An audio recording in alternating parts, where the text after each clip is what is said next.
அப்படின்னா ஒட்டுமொத்த தமிழர்களின் ஜீன்கள் சொல்லும் ரகசியம் என்ன? அதை தேடிதான் இன்றைய கண்ணாடி நிகழ்ச்சி.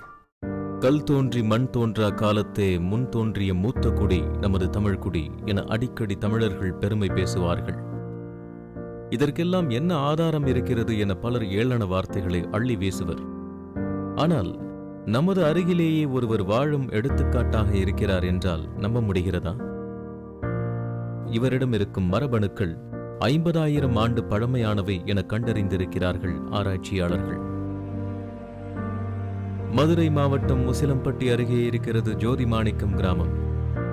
ஓட்டு வீடுகள் அதிகமுள்ள ஒரு சராசரி மதுரை மாவட்டத்தின் அக்மார்க் கிராமம்.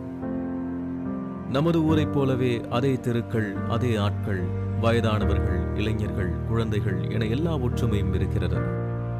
ஆனால் இந்த கிராமம் இந்திய வரைபடத்தில் மட்டுமல்ல, உலக வரைபடத்திலும் சிறப்பான ஒரு இடத்தை பிடித்திருக்கிறது. வெள்ளை வேட்டி சட்டையுடன் சராசரி கிராமத்து வாசியை நினைவுபடுத்தும் தோற்றம். ஆனால் உலக ஆராய்ச்சியாளர்கள் எல்லாம் இவரை தேடிக்கொண்டே இருக்கிறார்கள். உலகின் ஆதி மனிதன் தோன்றியது எப்போது? அவனது இடப்பெயர்வு எப்போது நடந்தது? அவர்கள் இப்போது எங்கே இருக்கிறார்கள் என்ற கேள்விகளுக்கு விடையாக அமைந்திருக்கிறார் இவர். ஜோதி மாணிக்கம் கிராமத்தில் விவசாயியாக அறியப்படுகிற விருமாண்டி சென்னையில் உள்ள ஒரு ஐடி நிறுவனம் ஒன்றில் டீம் லீடராக பணியாற்றி வருகிறார். மதுரை காமராஜர் பல்கலைக்கழகத்தில் பணியாற்றி ஓய்வு பெற்றுவிட்ட பேராசிரியர் பிச்சப்பன் ஒரு நாள் விருமாண்டியை சந்தித்த போது மகிழ்ச்சி, படபடப்பு, திகைப்பு என எல்லாம் கலந்த ஒரு உணர்வுக்கு தள்ளப்பட்டார் அவர்.